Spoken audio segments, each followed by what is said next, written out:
नमस्कार दोस्तों, एक राज्य में राजा वृद्ध हो गए थे और राजा ने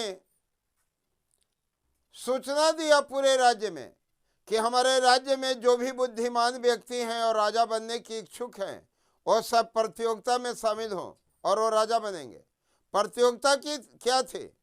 एक दरवाजे में एक ताला बंद था, लेकिन ये बतलाया गया था कि ताला जो मैथ का जटिल से जटिल सूत्र जानेगा उस जटिल से जटिल सूत्र से ही ताला खुलेगा।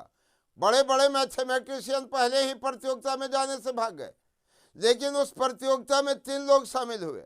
2 तो बड़े मैथमेटिशियन थे, लेकिन तीसरा ऐसा प्रतियोगी था जो कभी जीवन में मैथ बनाया ही नहीं था और बड़ा हर्षित था।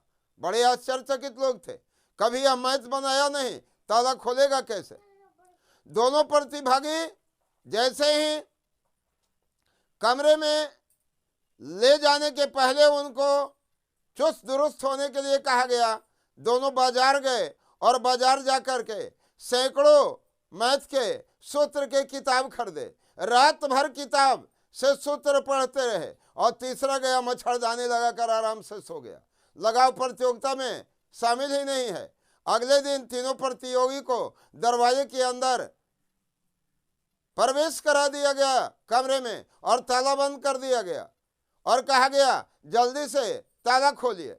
दोनों प्रतियोगी जो थे वो जल्दी जल्दी मैथ का सूत्र याद करने लगे, ढूंढने लगे किस मैथ के सूत्र से ताला खुलेगा। वो समस्याओं का समाधान ढूंढ रहे थे।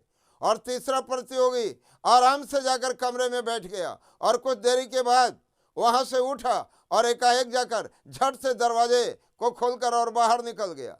उससे पूछा गया, भाई तुमने कौन सा सूत्र भिड़ाया? कहा, मैंने कोई सूत्र नहीं भिड़ाया, मैं जानता ही नहीं हूं, लेकिन मैंने जाना कोई ना कोई तो विजेता बनेगा ही, तो फिर घबराना किस बात की? जो होगा सामने देखा जाएगा। और मैं निश्चिंत होकर सो गया, क्योंकि आराम से रहने के बाद जब हम अस्थिरता को हटा देते हैं और मन को स्थिर कर लेते हैं तो हमारी समस्या का समाधान निकल जाता है।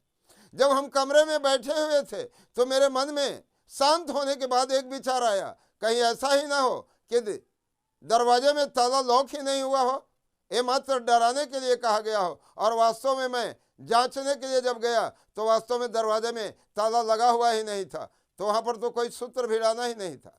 कहने का अभिप्राय ये हुआ कि हम समस्याओं का नाम सुनते ही घबरा जाते हैं, और जब घबरा जाते हैं तो छोटी समस्या भी बहुत भयंकर समस्या दिखाई पड़ने लगती है। लेकिन भव्य से भव्य, विकराल से विकराल अगर बड़ी से बड़ी चुनौती हमारे सामने आ जाए और हम अगर मुस्कुरा करके उसका सामना करने के लिए तैयार हो जाएं, हम शांत मन और स्थिर चित्त से अगर उस समस्या का समाधान ढूंढे तो हर समस्या का समाधान हमारे पास है दोस्तों। जय हिंद दोस्तों, आज इतना ही, अगले दिन।